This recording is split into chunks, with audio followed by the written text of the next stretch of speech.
আমরা হতাশ হয়েছি যে তার বক্তব্যের মধ্যে তিনি স্বাধীনতার ঘোষক শহীদ প্রেসিডেন্ট জিয়া রহমান বীর মুক্তিযোদ্ধা বীর উত্তমের নাম একবার উচ্চারণ করেন।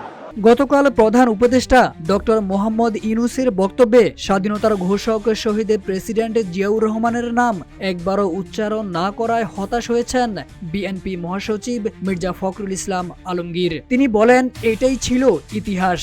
আমরা চাই না আওয়ামী লীগ যে ইতিহাস বিকৃত করেছে এখন আবার সেই ইতিহাস বিকৃত হোক। ডিসেম্বর থেকে জুন 6 মাস, সুতরাং এতে কোনো রোড ম্যাপ দেওয়া হয়নি।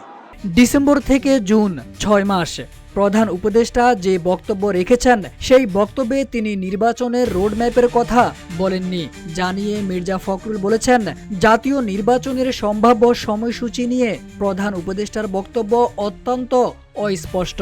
আমরা বারবার বলে আসছি, স্পষ্ট রোডম্যাপ এবং দ্রুত নির্বাচন। তা না হলে যে সংকটগুলো সৃষ্টি হচ্ছে এই সংকটগুলো কাটবে না।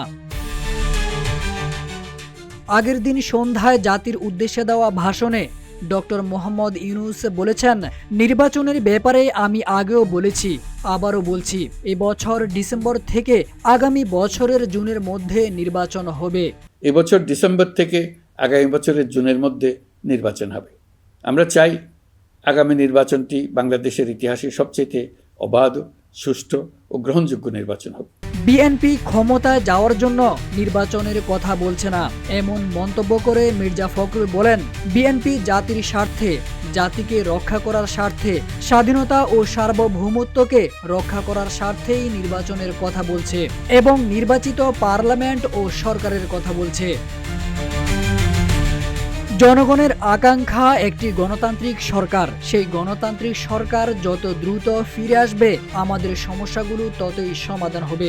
জানিয়ে বিএনপি মহাসচিব বলেন, অন্তর্বর্তী সরকার অতি দ্রুত ন্যূনতম সংস্কারগুলো করে নির্বাচনের ঘোষণা দিবে, এটাই আমার অনুরোধ। 26শে মার্চ স্বাধীনতার দিবসের সকালে শেরেবাংলা নগরে প্রয়াত রাষ্ট্রপতি শহীদ জিয়াউর রহমানের কবরে শ্রদ্ধা নিবেদনের পর সাংবাদিকদের সঙ্গে এসব কথা বলেন বিএনপি মহাসচিব মির্জা ফখরুল ইসলাম আলমগীর।